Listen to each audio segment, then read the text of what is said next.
We feel love, we fall in love అనుకుంటారు. కానీ వాళ్ళకి తెలవంది ఏంటంటే పెళ్ళైన తర్వాత అసలైన పరీక్షలు మొదలవుతాయి. ఏంటి? మనీ స్ట్రగుల్స్, ఫ్యామిలీ డ్రామాలు, లాంగ్ డిస్టెన్స్, ఒకవేళ ఉద్యోగం అక్కడ ఒకళ్ళు ఉద్యోగం ఇక్కడ రావటాలు, అట్లాగే ఏదన్నా అనుకోని అవాంతరాలు, లేదంటే ఇల్నెస్, థర్డ్ పర్సన్ ఇంటర్ఫియరెన్స్లు, ఇవన్నీ యాడ్ అయినప్పుడు కూడా వీళ్ళు ఆ బంధాన్ని పటిష్టంగా ఉంచుకోగలుగుతున్నారా, నిలబెట్టుకోగలుగుతున్నారా అనేది ఆలోచించాలండి. మనం చాలాసార్లు చూస్తే ఈ లక్షణాలు ఉన్నప్పుడు అందులోనే ప్రేమ ఉంటుంది.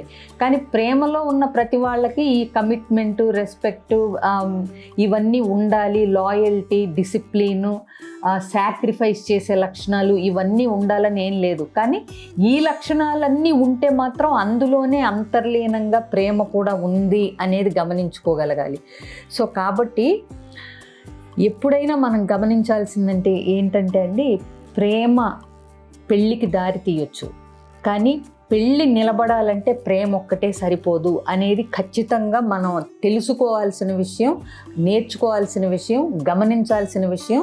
దాన్ని బట్టి పెళ్ళికి సంసిద్ధపడటం, పిల్లల్ని కూడా సిద్ధపరచటం ఒకటి. ఎందుకంటే పెళ్ళి 10 కాలాల పాటు పచ్చగా నిలబడాలి అంటే ఒకళ్ళ పట్ల ఒకళ్ళకి రెస్పెక్ట్ ఉండాలి, మ్యూచువల్ రెస్పెక్ట్ ఉండాలి, ఇద్దరికీ ఒక అంటే మ్యాచ్ అయ్యేటటువంటి విలువలతో కూడిన క్యారెక్టర్ అనేది ఒకటి ఉండాలి, అట్లాగే ఎమోషనల్ మెచ్యూరిటీ ఉండాలి, అట్లాగే ఒకళ్ళకి ఒకళ్ళు అర్థం చేసుకుంటూ మాట్లాడుకునే, వ్యక్తపరుచుకునే కమ్యూనికేషన్ ఉండాలి, అలాగే కమిట్మెంట్ ఉండాలి. ఈ లైఫ్కి నాకు ఈ పార్ట్నరే అనే కమిట్మెంట్ ఉండాలి.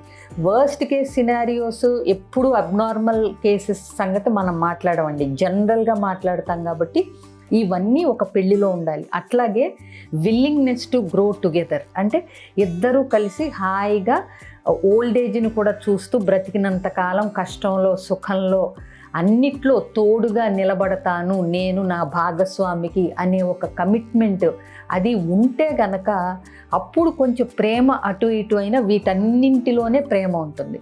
సో నేను మిగతా విషయాల గురించి మాట్లాడట్లేదండి. ప్రేమ ఒక్కటి సరిపోతుందా పెళ్ళికి అనే క్వశ్చన్ మీకు మీరు వేసుకోవాలి. ప్రేమ ఉంటే సరిపోదు, ఇవన్నీ ఆ ప్రేమతో పాటు మీ క్యారెక్టర్లో, మీ యాటిట్యూడ్లో, మీ పర్సనాలిటీలో కనుక లేకపోతే ప్రేమ ఒక్కటి సరిపోదండి అని తెలుసుకుంటే కనుక మీరు యాక్చువల్గా లవ్ మ్యారేజ్ చేసుకునే ప్రతి వాళ్ళు, అరేంజ్డ్ మ్యారేజ్ చేసుకునే ప్రతి వాళ్ళు, ఎందుకంటే ఏ మ్యారేజ్లో అయినా లవ్ అనే ఇంగ్రీడియంట్ ఖచ్చితంగా ఉంటుంది.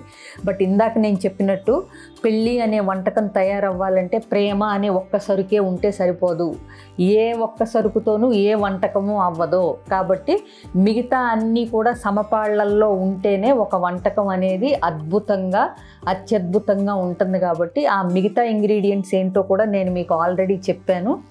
వీటన్నిటికీ మీరు మానసికంగా సంసిద్ధంగా ఉన్న రోజున, ఇవన్నీ ఉంటాయి పెళ్ళిలో అని తెలుసుకున్న రోజున, పెళ్ళి అనేది అమ్మో పెళ్ళంటేనే భయం వేస్తుంది, వాళ్ళు అట్లా విడిపోయారు, వీళ్ళు ఇట్లా విడిపోయారు అని చూసి భయపడాల్సిన పని లేదండి. మీకు అసలు పెళ్ళి అంటే ఏంటి, ఆ కాన్సెప్ట్ ఏంటి, అసలు ఎట్లా ఉండాలి మనం అనేది మీరు తెలుసుకున్న రోజున పెళ్ళికి భయపడాల్సిన పని లేదండి. ఎందుకంటే పెళ్ళి అనేది ఒక ఎమోషనల్ సేఫ్టీ ఇవ్వాలి మనకి, మనంగా ఉండగలిగిన ఒక స్పేస్ ఇవ్వగలగాలి పెళ్ళి. అది మీకు దొరకాలి మీ పార్ట్నర్ నుంచి, మీ పార్ట్నర్కి మీరు ఇవ్వగలగాలి. ఇలాంటి మరిన్ని వీడియోస్ కనుక మీకు కావాలి అనిపిస్తే తప్పకుండా నన్ను ఫాలో అవ్వండి. అలాగే మీరేమనుకుంటున్నారు అనే దాని గురించి నాకు కామెంట్ పెట్టండి. Thank you.